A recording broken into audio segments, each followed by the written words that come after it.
നമസ്കാരം. അധ്യാത്മരാമായണം തുടരുകയാണ്.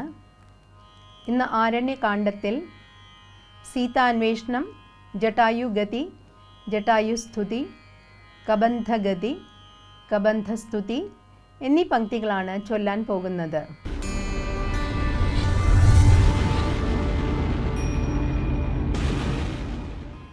എങ്ങുമേ നോക്കിക്കാണാഞ്ഞാകുലപ്പെട്ടു രാമൻ, ദുഃഖഭാവവും കൈക്കൊണ്ടെത്രയും വിലപിച്ചാൻ. ഹാ ഹാ ജാനകീ ദേവി, ഹാ ഹാ മൽപ്രാണേശ്വരീ.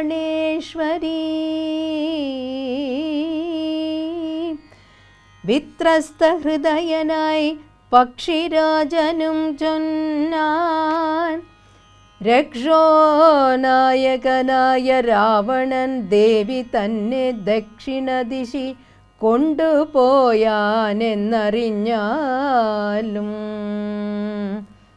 അന്നേരം പ്രാണങ്ങളെ ത്യജിച്ചു ജടായുവും മന്നിടം തന്നിൽ വീണ നേരത്തു രഘുവരൻ തൽക്ഷണം കുളിച്ചു സംസ്കാരവും ചെയ്തു. പിന്നെ സന്നിഭം ദിവ്യരൂപം പൂണ്ടൊരു ജടായുവും ഉന്നത ഭക്തിയോടെ രാമനെ സ്തുതി ചെയ്താൻ. നിർമ്മലം ധർമ്മകർമാധാരമപ്യനാധാരം നിർമ്മമമാത്മാരാമം പ്രണതോസ്മ്യഹം രാമം. പിന്നെ ശ്രീരാമൻ സുമിത്രാത്മജനോടുകൂടി സന്നദ്ധൈര്യേണ വനമാർഗേ സഞ്ചരിക്കുമ്പോൾ രക്ഷോരൂപത്തോടൊരു സത്വത്തെ കാണായി വന്നു. ലക്ഷ്മണ കണ്ടായോ നീ, കണ്ടോളം ഭയമുണ്ടാം.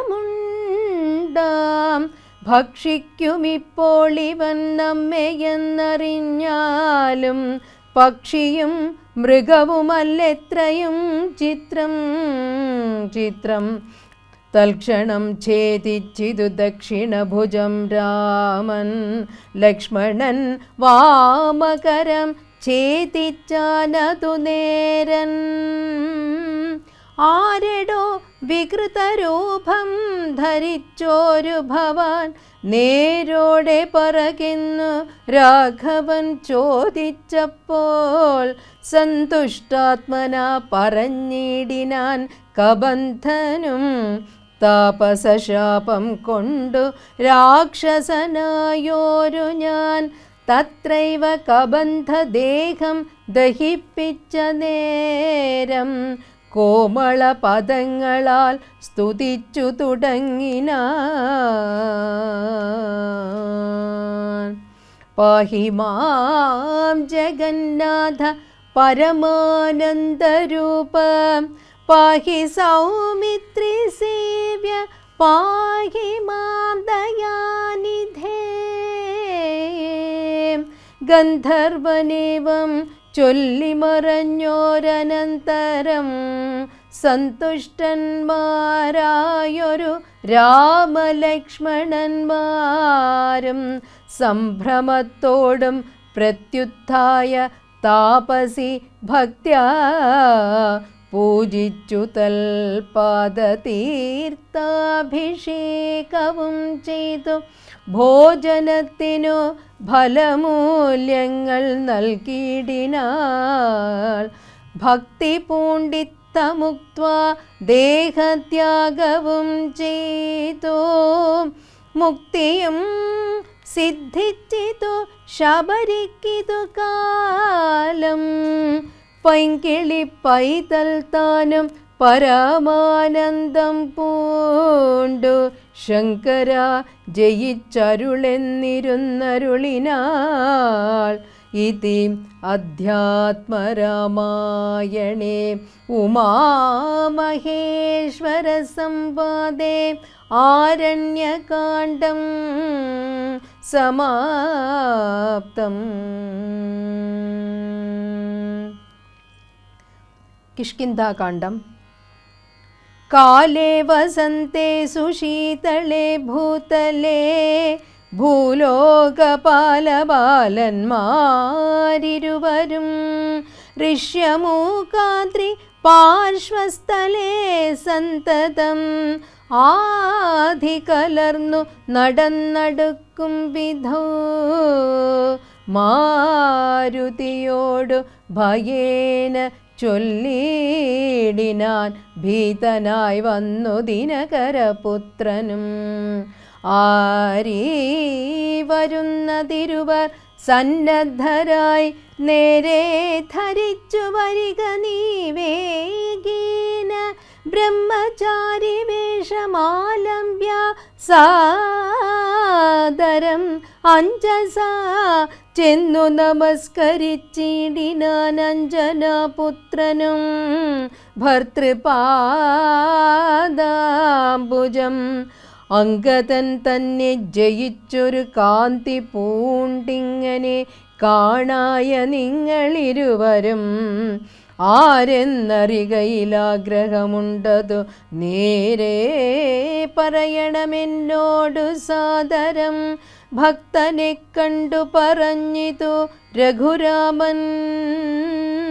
രാമൻ എന്നുടെ നാമം ദശരഥ ഭൂമിപാലേന്ദ്രതനയനിവൻ മമ സോദരനാകിയ ലക്ഷ്മണൻ കേൾക്ക നീ.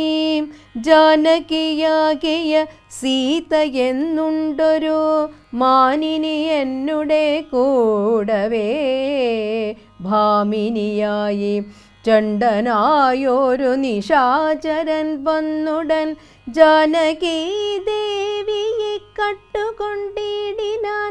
കാനനേ ഞങ്ങൾ തിരഞ്ഞു നടക്കുന്നു.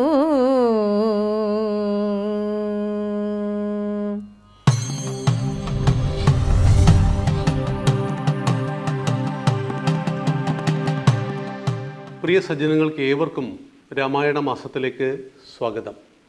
ശ്രീരാമചന്ദ്രദേവൻ വിജയിക്കട്ടെ. അയോധ്യാകാണ്ഡത്തിലെ വളരെ സങ്കടകരമായ ഭാഗങ്ങളാണ് ഇന്ന് നമുക്ക് ചിന്തിക്കേണ്ടത്. വാക്ക് പാലിക്കാൻ വേണ്ടി കൈകേയിക്ക് വരം നൽകുകയാണ് ദശരഥ മഹാരാജാവ്. രാമനെ കാട്ടിലേക്ക് അയക്കുന്നു. 14 കൊല്ലം ഭരതനെ രാജാവാക്കുവാൻ തീരുമാനിക്കുന്നു. പട്ടാഭിഷേകം രാവിലെ 10 മണിക്കാണ്. പ്രഭാതത്തിൽ അച്ഛനെ കാണുന്നില്ല. രാമൻ അച്ഛൻ്റെ കൊട്ടാരത്തിൽ ചെല്ലുന്നു. അച്ഛൻ അവിടെയില്ല. കൈകേയി മാതാവിൻ്റെ കൊട്ടാരത്തിലാണ് അച്ഛനുള്ളത് എന്ന് മനസ്സിലാക്കി അവിടേക്ക് ചെല്ലുമ്പോൾ രാമനെ കണ്ട മാത്രയിൽ ഓടിവന്ന് കെട്ടിപ്പിടിച്ച് രാമാ രാമാ വിളിച്ച് പൊട്ടിക്കരയുന്ന ദശരഥ മഹാരാജാവിനെ കണ്ടതും അച്ഛാ എന്തു പറ്റി എന്ന് ചോദിക്കുന്നു. ഒന്നും പറയാൻ കഴിയാതെ പൊട്ടിക്കരയുകയാണ് ദശരഥ മഹാരാജാവ്. ഈ സമയത്ത് എങ്ങനെയാണ് നമ്മുടെ കൈകേയി ഇത്രമാത്രം ഹൃദയത്തെ കല്ലുപോലെ ആക്കിയതെന്ന് നമുക്ക് പറയാൻ കഴിയുന്നില്ല. കൈകേയി പറയുകയാണ്, രാമ, നിൻ്റെ അച്ഛൻ കരയുവാനുള്ള കാരണം ഞാൻ പറയാം. ഞാൻ നിൻ്റെ അച്ഛൻ പണ്ട് എനിക്ക് 2 വരം നൽകാമെന്ന് പറഞ്ഞിരുന്നു. ആ വരം ഇപ്പോൾ ചോദിച്ചിരിക്കുന്നു. അതിനാണ് നിൻ്റെ അച്ഛൻ ഇങ്ങനെ അട്ടഹസിക്കുന്നത്. എന്തായിരുന്നു കൈകേയി മാതാവേ ആ വരം? ആ വരം ഞാൻ ചോദിച്ചത് ഇതാണ്: രാമൻ 14 കൊല്ലം കാട്ടിൽ പോകണം, എൻ്റെ മകൻ ഭരതനെ രാജാവാക്കണം. ഇത് കേട്ടപ്പോൾ ഒരു പുഞ്ചിരിയോടുകൂടി അച്ഛനെ കെട്ടിപ്പിടിച്ചുകൊണ്ട് രാമൻ പറയുകയാണ്, അച്ഛൻ്റെ വാക്ക് പാലിക്കാൻ 14 14,000 വർഷം കാട്ടിൽ പോകുവാനും തയ്യാറുള്ളൊരു മകൻ ഇവിടെയുള്ളപ്പോൾ അച്ഛൻ കരയുകയോ എന്ന്. പ്രിയമുള്ളവരെ, ഇതാണ് പുത്രൻ. ഡോട്ടർ സൺ എന്ന് പറയും, മകൻ മകളെന്ന് പറയും. പക്ഷേ സംസ്കൃതത്തിൽ പുത്രൻ എന്ന വാക്കിൻ്റെ അർത്ഥം പുംനാമ നരകത്തിൽ നിന്നും പിതാവിനെ ത്രാണനം ചെയ്യിക്കുന്നവൻ ആരോ അവൻ പുത്രൻ ഓർ പുത്രി. പുല്ലിംഗ സ്ത്രീലിംഗം എന്ന വ്യത്യാസമേ ഉള്ളൂ. പും എന്നാൽ നരകമാണ്. നരകത്തിൽ പതിക്കാതെ മാതാപിതാക്കളെ സംരക്ഷിക്കുന്ന മക്കളുടെ പേരാണ് പുത്രൻ ഓർ പുത്രി. അതായത് ഞാൻ കാരണം എൻ്റെ അച്ഛനും അമ്മയും നരകത്തിൽ പതിക്കരുത് എന്നൊരു കുട്ടി തീരുമാനിച്ചാൽ ആ കുട്ടി രാമനാണ് എന്ന് നാം അറിയണം. അച്ഛൻ കൊടുത്ത വാക്കാണ്, അതിൻ്റെ ബാധ്യത അച്ഛനുള്ളതാണ്. പക്ഷേ അച്ഛൻ കൊടുത്ത വാക്കാണെന്ന് കരുതി അച്ഛനോട് നരകത്തിൽ പതിക്കുവാൻ പറഞ്ഞില്ല, മറിച്ച് അച്ഛനെ നരകത്തിൽ പതിക്കാതെ സംരക്ഷിച്ചു. അച്ഛൻ്റെ അഭിമാനം എൻ്റെ അഭിമാനമാണ്, അച്ഛൻ്റെ വാക്ക് എൻ്റെ വാക്കാണ്, അച്ഛനുണ്ടാകുന്ന അഭിമാനക്ഷതം എൻ്റെ അഭിമാനക്ഷതമാണെന്ന് തിരിച്ചറിഞ്ഞ രാമൻ അച്ഛൻ്റെ വാക്ക് പാലിക്കാൻ കാട്ടിലെ വസ്ത്രം ധരിച്ച് കാടിനെ ലക്ഷ്യമാക്കി മരവുരി ധരിച്ചുകൊണ്ട് കാട്ടിലേക്ക് പോകുമ്പോൾ കൂടെ വരുന്നു സീതാദേവി. സീതയോട് പറയുകയാണ് രാമൻ, വൈദേഹത്തിലെ രാജകുമാരി വൈദേഹി, ജനകൻ്റെ പുത്രി ജാനകി, വായിൽ സ്വർണ്ണക്കരണ്ടിയുമായി ജനിച്ചവളെ, കാട്ടാറുള്ള വെള്ളം കുടിച്ചും കൈകനികൾ ഭക്ഷിച്ചും ഗുഹയ്ക്കുള്ളിൽ കിടന്നുറങ്ങിയും 14 ദിവസമല്ല 14 മാസമല്ല 14 വർഷം ഈ യൗവനം മുഴുവൻ കാട്ടിൽ കഴിയേണ്ടതുണ്ട്. അതുകൊണ്ട് നിന്നോട് കാട്ടിൽ പോരുവാൻ കൈകേയി പറഞ്ഞിട്ടില്ല, ആയതിനാൽ നീ വരേണ്ടതില്ലെന്നു പറഞ്ഞപ്പോൾ സീത കൊടുക്കുന്ന മറുപടിയാണ് ഭാര്യാഭർത്തൃബന്ധത്തിൻ്റെ കാലത്തെയും ഉദാഹരണമെന്ന് നാം മനസ്സിലാക്കണം. എവിടെയാണോ എനിക്കെൻ്റെ ഭർത്താവ്, അതാണ് എനിക്കെൻ്റെ അയോധ്യ. അഗ്നിസാക്ഷിയായി ആയിരക്കണക്കിന് അക്ഷികളെ സാക്ഷിയാക്കി ഒരു പുരുഷൻ സ്ത്രീയുടെ കഴുത്തിലേക്ക് താലി ചാർത്തിയാൽ ഒരായുഷ്കാലം മുഴുവൻ പരസ്പരം സ്നേഹത്തോടെ വിശ്വാസത്തോടെ നമുക്ക് ജീവിക്കാം എന്നുള്ളതിന് ഒരു പുരുഷൻ സ്ത്രീക്കു നൽകുന്ന വാഗ്ദാനമാണ് താലി. താലി കേവലം ഒരു മഞ്ഞച്ചരടല്ല ഭാരതീയന്. അവിടെയാണ് ഭാര്യാഭർത്തൃബന്ധത്തിൻ്റെ കാലത്തെയും മകുടോദാഹരണമാണ് സീതാരാമന്മാർ. എവിടെയാണോ എൻ്റെ ഭർത്താവ് സുഖത്തിൽ ആറാടുന്നത്, ആ സുഖത്തിൽ ഞാനില്ലെങ്കിലും എവിടെയാണോ എൻ്റെ ഭർത്താവ് ദുഃഖത്തിൻ്റെ നരകക്കുഴിയിൽ പതിക്കുന്നത്, അവിടെ ഞാനുണ്ടാകും. രാമൻ നരകത്തിലാണെങ്കിൽ ആ നരകമാണ് എൻ്റെ അയോധ്യ, രാമൻ കാനനത്തിലാണെങ്കിൽ ആ കാനനമാണ് എൻ്റെ അയോധ്യ. രാമൻ എവിടെയാണോ അവിടെയാണ് ഞാനെന്നു പറയുന്നതാണ്. സുഖത്തിലും ദുഃഖത്തിലും ജയത്തിലും പരാജയത്തിലും ലാഭത്തിലും നഷ്ടത്തിലും ജീവിതാന്ത്യം വരെ ഒന്നിച്ചു സഞ്ചരിക്കുന്നവളാണ് സഹധർമ്മിണി. അതുകൊണ്ടാണ് പതി പത്നി എന്ന വാക്കാണ് ഭാരതം ഉപയോഗിച്ചിരിക്കുന്നത്. 90 വയസ്സുള്ള മുത്തശ്ശൻ്റെ അരികിൽ 85 വയസ്സുള്ള മുത്തശ്ശി കിടന്നുറങ്ങുന്നത് കാമവും പ്രേമവുമല്ല, ആത്യന്തികമായ സ്നേഹമാകുന്ന ബന്ധത്താൽ, അവർ താലിച്ചരടിനാൽ അവർ കോർത്തിണക്കപ്പെട്ടു എന്നതുകൊണ്ടാണ്. അപ്പോഴാണ് രാമന് മറ്റൊരു പ്രതിസന്ധി മുന്നിൽ വരുന്നു. മരവുരി ധരിച്ചുകൊണ്ട് ലക്ഷ്മണനും കൂടെ. ലക്ഷ്മണനോട് പറയുന്നു, ലക്ഷ്മണ നീ എവിടെ പോകുന്നു? നീ യുവാവാണ്, നിന്റെ ഭാര്യ ഊർമിള ഇവിടെയാണ്, അവളെയെല്ലാം ഉപേക്ഷിച്ചുകൊണ്ട് നീ എന്തിന് ഞങ്ങൾക്കൊപ്പം കാട്ടിൽ വരണം? നിന്നോട് കാട്ടിൽ പോകുവാൻ കൈകേയി മാതാവ് പറഞ്ഞില്ലല്ലോ. അപ്പോഴാണ് ലക്ഷ്മണൻ പറയുന്നത്, വന്യമൃഗങ്ങളും ഘോരമൃഗങ്ങളുമുള്ള കാട്ടിൽ എൻ്റെ ജ്യേഷ്ഠനും ജ്യേഷ്ഠത്തി അമ്മയ്ക്കും കാവൽ കിടക്കുവാൻ മറ്റാരുണ്ട് എന്ന്. പ്രിയമുള്ളവരെ, ഇതാണ് സഹോദരങ്ങൾ. സഹോദരൻ എന്ന വാക്കിൻ്റെ അർത്ഥം എന്താണ്? സഹോദരങ്ങൾ. ഒരമ്മയുടെ വയറ്റിൽ ജനിച്ച മക്കളെയാണ് സഹോദരങ്ങൾ എന്ന് പറയുന്നത്. ഇത് ഒരച്ഛന് 3 അമ്മയിൽ ജനിച്ച മക്കളാണ്. കൈകേയി മാതാവിൻ്റെ വയറ്റിലാണ് ഭരതൻ, കൗസല്യാദേവിക്കാണ് രാമൻ, സുമിത്രയുടെ മക്കളാണ് ലക്ഷ്മണനും ശത്രുഘ്നനും. പക്ഷേ രാമനും ലക്ഷ്മണനും, സുമിത്രയുടെ ഒരു മകനും കൈകേയിയുടെ മകനുമാണ് എപ്പോഴും കൂട്ട്. ഇവിടെ നാട്ടിലില്ലാത്തവർ ശത്രുഘ്നനും ഭരതനുമാണ്. ഭരതൻ കൈകേയിയുടെ പുത്രനാണെങ്കിൽ സുമിത്രയുടെ മറ്റൊരു മകനായ ശത്രുഘ്നനുമാണ് കൂട്ട്. അവിടെയാണ് സഹോദരങ്ങൾ. എല്ലാ ദുഃഖങ്ങളിലും സുഖത്തിലും ഒന്നിച്ചുണ്ടാകുന്നവർ, ഒന്നിനു വേണ്ടിയും കലഹിക്കാത്തവർ. ആ മാതൃകയാണ് ഈ 4 മക്കൾ നമ്മളെ പഠിപ്പിക്കുന്നത് എന്നറിയണം. ഒരു മഹാസാമ്രാജ്യം കൈവെള്ളയിൽ വന്നു വീണിട്ടും ഒരൊറ്റ ദിവസം ഭരതൻ ആ സിംഹാസനത്തിൽ ഇരുന്നിട്ടില്ല. തനിക്കർഹമല്ലാത്തത് ലഭിച്ചപ്പോൾ തൻ്റെ ജ്യേഷ്ഠനിരിക്കേണ്ട സിംഹാസനത്തിൽ ഒരു നിമിഷം പോലും ഭരതൻ ഇരുന്നിട്ടില്ലെന്നറിയണം. അങ്ങനെ രാമനും സീതയും ലക്ഷ്മണനും കൂടി കാട്ടിലേക്ക് യാത്രയാകുന്നു. പൊട്ടിക്കരഞ്ഞുകൊണ്ട് പട്ടാഭിഷേകം മുടങ്ങി സന്തോഷത്തിൻ്റെ ദിവസങ്ങൾ വരാൻ പോകുന്നു. ശ്രീരാമചന്ദ്ര മഹാദേവൻ ഈ രാജ്യത്തിൻ്റെ രാജകുമാരനായി പട്ടാഭിഷേകം ചെയ്യപ്പെടേണ്ട ദിവസം തന്നെ 11 മണിയോടുകൂടി 10 മണിക്ക് രാജാവാകേണ്ടവൻ 11 മണിയോടുകൂടി കാട്ടിലേക്ക് പോകേണ്ടി വരുന്ന ആ ദുർവിധിയെ ഒന്ന് ചിന്തിക്കുക. രാജ്യം മുഴുവൻ, പ്രജകൾ മുഴുവൻ പൊട്ടിക്കരഞ്ഞുകൊണ്ട് കൂടെ നടക്കുന്നു. അങ്ങനെ കാടിന് സമീപത്തെത്തിയപ്പോൾ രാത്രിയായി എല്ലാവരും കിടന്നുറങ്ങുന്ന സമയത്ത് ഗുഹൻ, ആ കാട്ടുമൂപ്പനാണ്, ഇന്നത്തെ സർക്കാർ ഭാഷയിൽ പറഞ്ഞാൽ ആദിവാസി മൂപ്പൻ, രാമനെ കെട്ടിപ്പിടിച്ചുകൊണ്ട് ഗുഹൻ കടത്തുകാരൻ നദി കടന്നുകൊണ്ട് അവർ ആരണ്യത്തിലേക്ക്, കാനനത്തിലേക്ക് പോവുകയാണ്. അതായത് ജാതീയതയും തൊട്ടുകൂടായ്മയും തീണ്ടിക്കൂടായ്മയും പവിത്രമായ നമ്മുടെ ധർമ്മത്തിൻ്റെ ഭാഗമായിരുന്നു പ്രിയമുള്ളവരെ. വ്യാസോച്ചിഷ്ടം ജഗൽ സർവം ഗുരുപൂർണിമ നമുക്ക് ജൂലൈ 10 ആ ഭഗവാൻ വേദവ്യാസൻ്റെ ജന്മദിനം ആചരിക്കുമ്പോൾ അദ്ദേഹത്തിൻ്റെ കുലത്തെ പരിശോധിക്കണം, വാൽമീകിയുടെ കുലത്തെ പരിശോധിക്കണം എന്ന് നാം അറിയുക. കടത്തുകാരനായ ഗുഹൻ ആദിവാസി മൂപ്പനെ കെട്ടിപ്പിടിച്ചുകൊണ്ട് നദി കടക്കുന്ന ആ ശ്രീരാമചന്ദ്രൻ്റെ ചിത്രത്തെ അറിയുക. അപ്പോഴാണ് നാട്ടിൽ മറ്റു പലതും സംഭവിക്കുന്നു. ഭരതനെ ആളയച്ചു വരുത്തുന്നു. ഭരതൻ ആളയച്ചു വരുത്തുവാനുള്ള കാരണമുണ്ട്. രാമൻ പോയപ്പോൾ രാമ രാമ രാമ വിളിച്ചുകൊണ്ട് രാജാവ് അദ്ദേഹത്തിൻ്റെ ഹൃദയം സ്തംഭിച്ച് മരിച്ചു പോകുന്നു. വൃദ്ധ താപസന്റെ ശാപം ഫലിച്ചിരിക്കുന്നു. ഏതൊരു പുത്രനെ ഓർത്താണോ ഞങ്ങൾ അഗ്നിപ്രവേശം ചെയ്യുന്നത്, അതുപോലെ ഒരു ദിവസം നീ നിന്റെ പുത്രനെ ഓർത്ത് മരിക്കും. ദശരഥ എന്ന ശാപം ഇവിടെ ഫലിച്ചിരിക്കുകയാണ്. ദശരഥ മഹാരാജാവ് ഹൃദയം പൊട്ടി മരിച്ചിരിക്കുന്നു. പുത്ര ദുഃഖത്താൽ, രാമനെ പിരിഞ്ഞ ദുഃഖത്താൽ, രാമനും ലക്ഷ്മണനും സീതാദേവിക്കൊപ്പം കാട്ടിൽ പോയ ദുഃഖത്താൽ ആ വൃദ്ധതാപസന്റെ ശാപം ഫലിച്ചിരിക്കുകയാണ്. അങ്ങനെ കാട്ടിലേക്ക് പോകുന്നു രാമൻ. രാജാവിവിടെ മരിച്ചു കിടക്കുന്നു. ഇവർക്കിടയിലേക്ക് ഭരതൻ വരികയാണ്. നമുക്ക് നാളെ അതിനെക്കുറിച്ച് ചിന്തിക്കാം, ആ വൈകാരിക രംഗങ്ങൾ. ശ്രീരാമചന്ദ്രൻ വിജയിക്കട്ടെ. നന്ദി, നമസ്കാരം. വന്ദേ മാതരം.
കേരളത്തിലെ നാലമ്പലങ്ങളിൽ പ്രസിദ്ധങ്ങളാണ് എറണാകുളം ജില്ലയിലെ പിറവത്തിനടുത്തുള്ള നാലമ്പലങ്ങൾ. മാമലശ്ശേരി ശ്രീരാമസ്വാമി ക്ഷേത്രം, മേമുറി ശ്രീ ഭരതസ്വാമി ക്ഷേത്രം, മുളക്കുളം ശ്രീ ലക്ഷ്മണസ്വാമി ക്ഷേത്രം, മാമലശ്ശേരി നെടുങ്ങാട്ട് ശ്രീ ശത്രുഘ്നസ്വാമി ക്ഷേത്രം എന്നിവയാണ് എറണാകുളം ജില്ലയിലെ നാലമ്പലങ്ങൾ. നാലമ്പലങ്ങളിൽ 3 എണ്ണവും അധികം അകലെയല്ലാതാണ്. നാലമ്പല യാത്രയിൽ ആദ്യം ശ്രീരാമസ്വാമിയെ വന്ദിച്ചു കഴിഞ്ഞാൽ രണ്ടാമത്തെ ക്ഷേത്രം മാമലശ്ശേരിക്ക് അടുത്ത് തന്നെയുള്ള മേമുറി ശ്രീ ഭരതസ്വാമി ക്ഷേത്രമാണ്.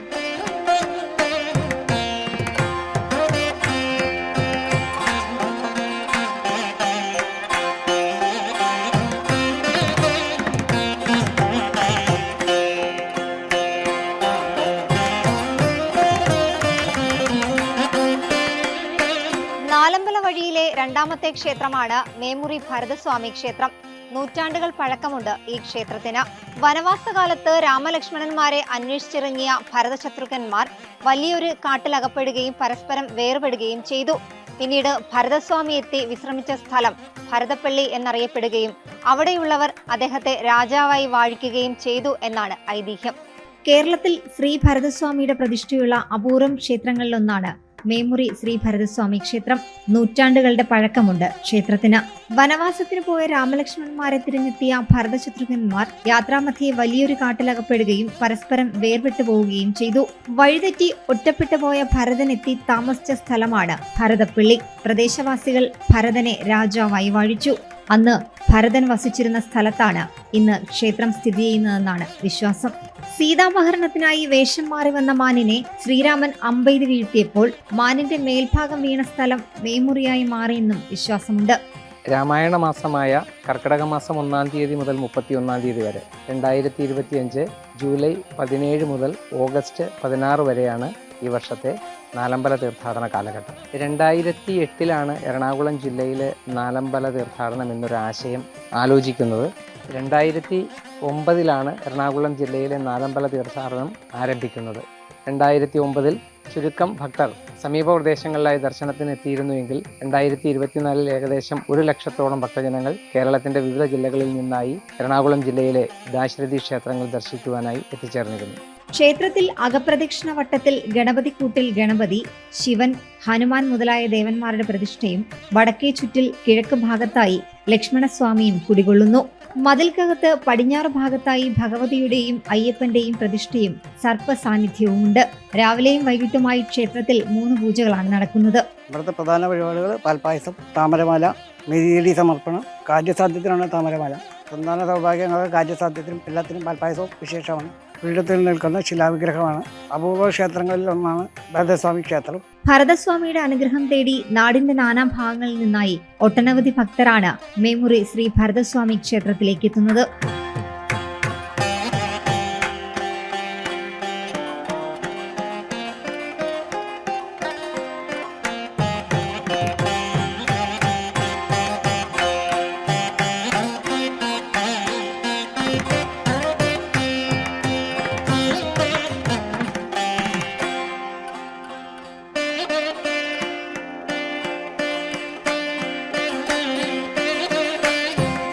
കേരളത്തിൽ ഭരതസ്വാമിയുടെ പ്രതിഷ്ഠയുള്ള അപൂർവം ക്ഷേത്രങ്ങളിലൊന്നാണ് മേമുറി ഭരതസ്വാമി ക്ഷേത്രം.